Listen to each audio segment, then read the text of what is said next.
What comes to mind when you think of Jaguar? Is it a picture of a sleek, powerful car gliding down a winding road? How about status, class, or ferocity? Always one step ahead. What do you do when your world-class brand is in decline? I hate the ad. I can't stand that ad. Unless you've been living under a rock, you've probably seen Jaguar's rebranding all over the news. Almost every single social media platform and major news publication across the world has been talking about this. In fact, this is probably the most press the brand has ever received in the last 100 years of its existence. Jaguar's marketing and PR team started with announcing their new minimalistic logo, which got rid of its iconic leaping jaguar. This is not the first time the brand has changed its logo. However, this logo is a complete departure from the previous logos.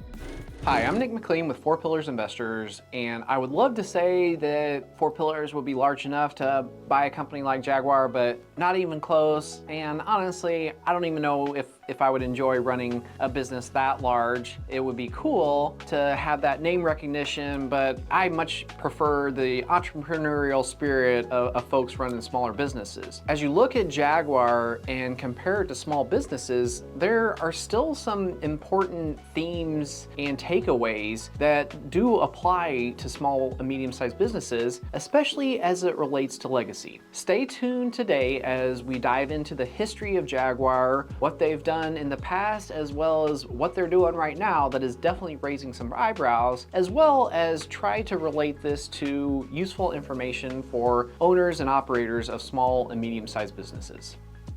Brand and logo redesigns are nothing new. In fact, the biggest brands in the world have undergone logo changes over the years. The trend seems to be more in favor of minimalistic designs. Whether it's car brands, tech companies, or even fashion brands, they all seem to be headed in a more minimalistic direction. Jaguar is not the only car brand that has rebranded recently. Audi also got rid of its iconic 4 rings when it launched its electric car in China. In November 2024, Jaguar unveiled a bold new direction for its brand, marking the culmination of its Reimagine strategy, which aims to transform the company into a fully electric luxury automaker by 2025. The rebranding included the introduction of a futuristic concept car, the Type 00, and a complete overhaul of the brand's visual identity.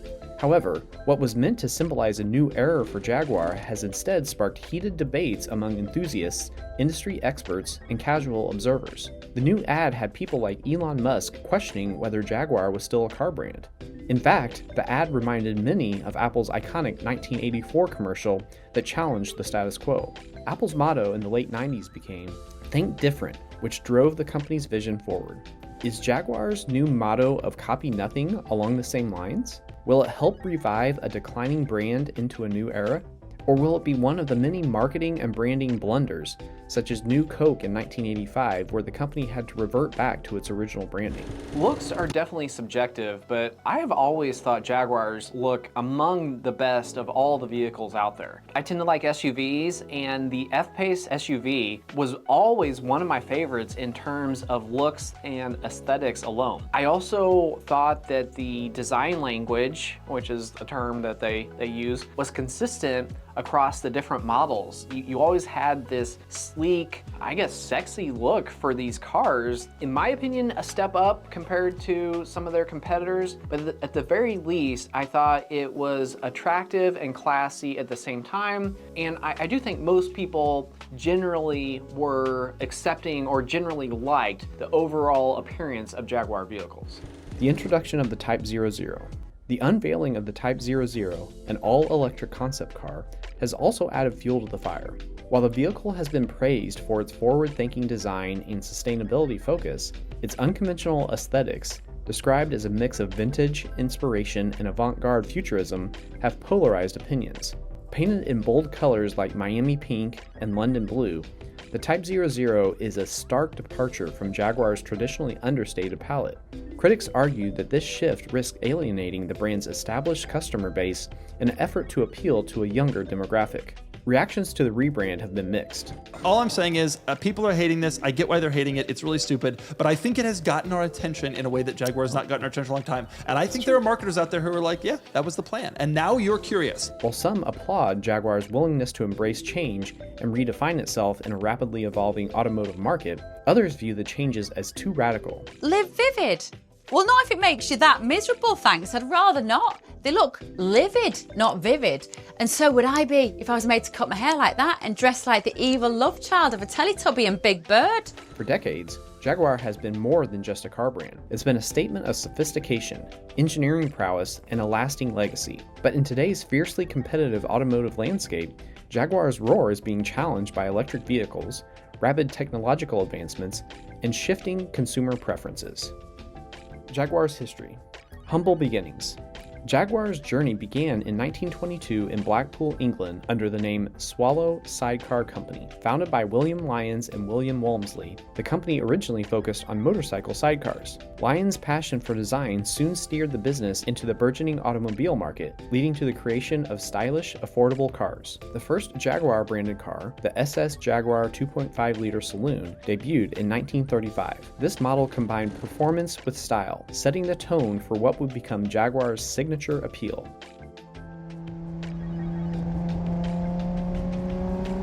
Post-war reinvention. World War II reshaped industries across the globe, and Jaguar was no exception. To distance itself from the unfortunate connotations of the SS prefix, the company rebranded as simply Jaguar. Post-war, the brand quickly made a name for itself with the release of the Jaguar XK120, a car that broke speed records and captured the imagination of car enthusiasts worldwide.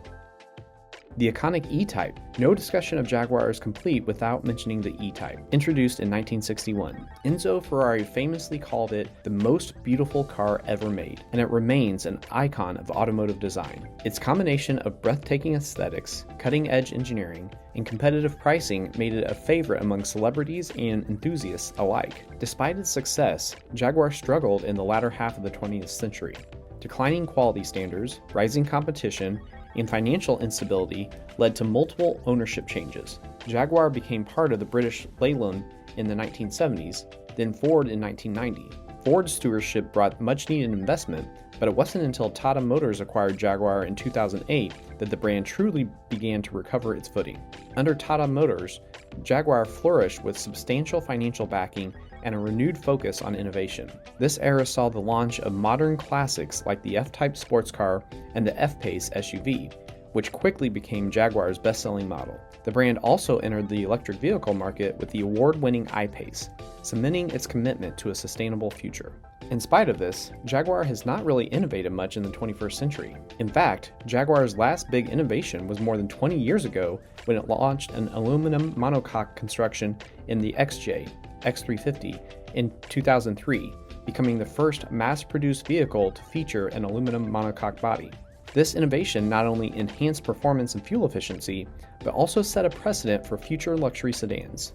This lack of innovation in the face of steep competition from brands such as Audi, Mercedes, BMW, and Porsche has been reflected in its steep decline in sales. Over the past 5 years, Jaguar's US sales have experienced a significant decline, especially when compared to its competitors in the luxury automotive segment. Jaguar. From 2019 to 2023, Jaguar's US sales declined by approximately 73%, from 31,000 units to 8,300 units and change. Porsche.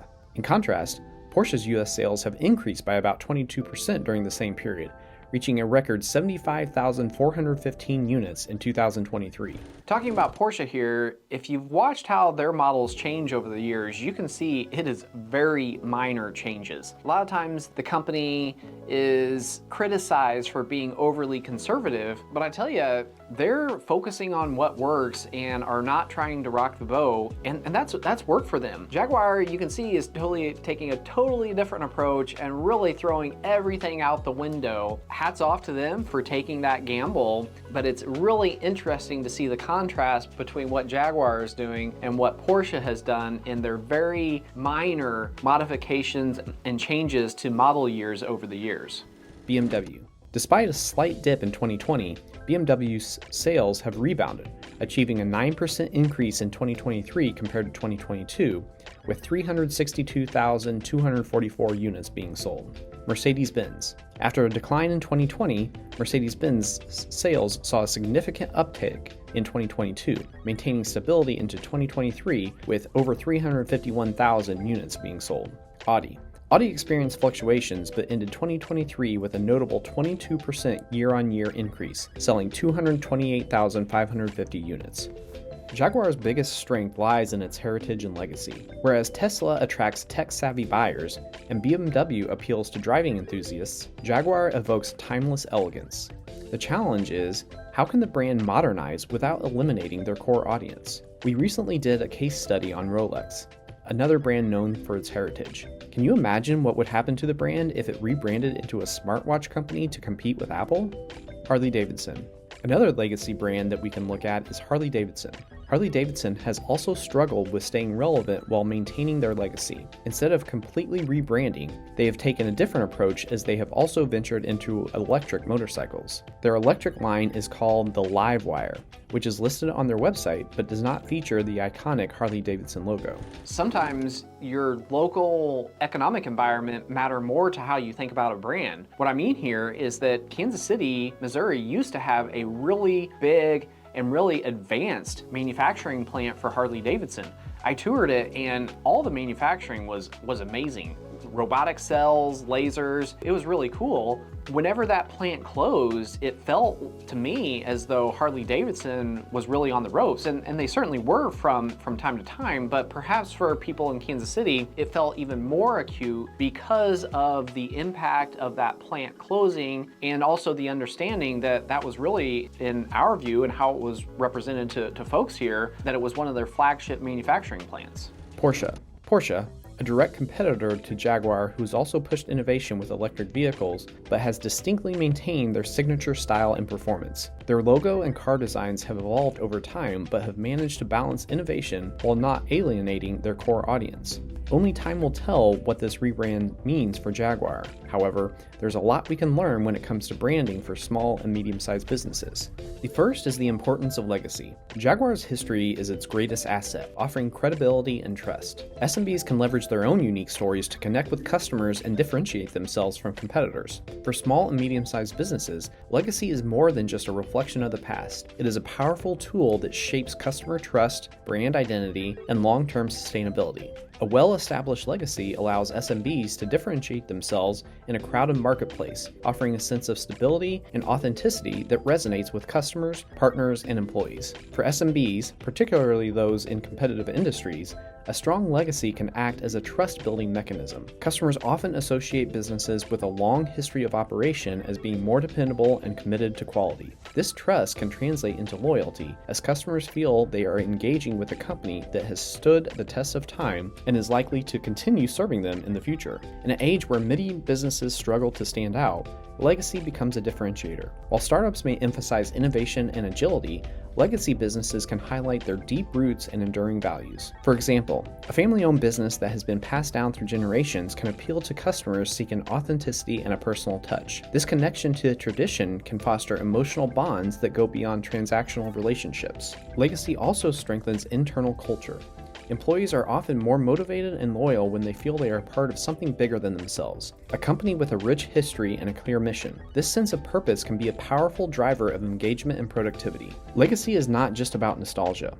It's a strategic asset that can enhance trust, differentiation, and resilience. By embracing their history while remaining adaptable to change, SMBs can leverage their legacy to build a future that honors their past and secures their place in the hearts of customers and employees alike.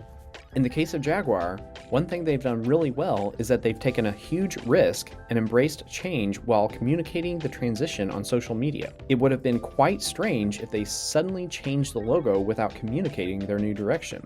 For example, if you look at their Twitter or X page, they have not only posted about their upcoming car launches, but they have also replied to many comments. In fact, the platform where they've been most active on has had its own rebrand from Twitter to X. I don't know that I've gone into detail on this topic on these videos here, but in conversations with other people, I encourage them to get to the point with their customer or whoever they're in a negotiation with, to get it to the point where the other party is saying no to a person and not the company. If you have a quote for products or services and you just send it over, they don't know who it's coming from, they don't know you from your competitors, or they don't know that Sam is the guy in purchasing and Joe is the one in sales or whatever. It's just this blank paper. It's really easy to say no to that. But if somebody in your company, whether it's you or somebody in your sales, makes the effort to get to the point where the salesperson really feels like they're saying no to a person in your company and not just your company as a whole, I think that bodes well for your chances. It directly relates to our conversation here on legacy. Building that legacy is part of that process to where they feel like they're not just saying no to the company today, to these words on the page that represent the proposal, but they're saying no to all the people at the company, their potential contact, and also all the folks that have worked at that company for years before. At the end of the day, sometimes all that doesn't matter. They just throw it out the window and they have to go with another offer, even if it's, you know, maybe because it's lower or whatever. Can't win them all. However, if you've gotten to the point where there's hesitation on the part of your customer because they want to give the business to you, great job. If you keep doing that, you will definitely win more than your fair share of projects, in my opinion. Jaguar stands at a pivotal moment in its history. Its commitment to electrification, bold rebranding, and high-margin strategy reflect a brand determination to thrive in a rapidly changing market. But challenges remain: fierce competition, evolving customer preferences, and the need to balance innovation with tradition. For SMBs, Jaguar's journey is a powerful reminder that success requires both resilience and adaptability. By staying true to their core values while embracing change, businesses of all sizes can write their own legacy, one that resonates across generations. Desperate times call for desperate measures. As Plato said, necessity is the mother of invention. Based on Jaguar's steep decline in sales, it seems like the company is taking an offensive approach. Only time will tell if this gamble will pay off. So what are your thoughts? Do you prefer the Porsche approach that has very minimal changes, that relies on a product set that has demonstrated success with its target audience? Or do you like Jaguar's approach? I think that in Jaguar's situation, they weren't able to rely on steadily increasing sales year over year. I think it's easy to make the case that perhaps something more drastic would need to be done in that scenario. But what do you think? Have they gone too far? Or is this exactly what they needed to do? Please let me know. It's going to be a developing story over the next, not just weeks, not even months, but years. And it'd be great to hear some comments now to see how well those comments age over time. Thanks for watching.